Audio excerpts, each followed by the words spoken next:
ధన్యవాదాలు సార్. సభాధ్యక్షులు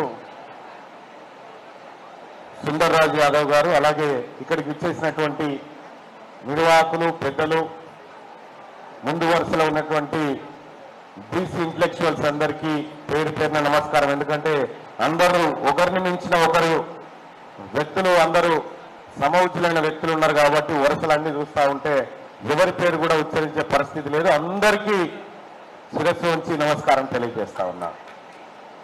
ఇవాళ నేను వాస్తవానికి కూడా నేను కనీసం ఇంతమంది అని వస్తారేమో కానీ అనుకోలే. ఇది మంది ఎక్కువనే అనిపిస్తుంది ఇంకా నాకు. ఎందుకంటే బీసీ మీటింగ్లు, బీసీ ఉద్యమాలు జరిగిన గతంలో చాలా చూసిన నేను. ఎక్కడ చూడు వీళ్ళు అంత జమగార్చేది. కానీ ఈ మధ్య కాలంలో ఓ నలుగురు కూర్చుంటే బీసీల మధ్య చర్చ అవుతా ఉంది, ఓ ఐదుగురు కూర్చుంటే బీసీల కథ ఏంది అనుకుంటున్నారు. సో ఈ రకంగా రకరకాలుగా చర్చలు జరుగుతూ ఉన్నాయంటే సో బీసీలో ఏదో మార్పు అయితే కనిపిస్తా ఉంది నాకు. ఖచ్చితంగా మార్పు వచ్చింది కాబట్టే ఇవాళ ఇంతమందిని రాగలిగినాం. ఇక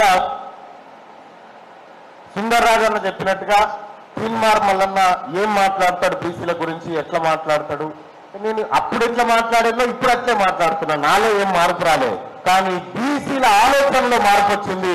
అదే కొత్తగా కనిపిస్తా ఉంది తప్ప ఇంకొకటి కాదు. ఇక్కడ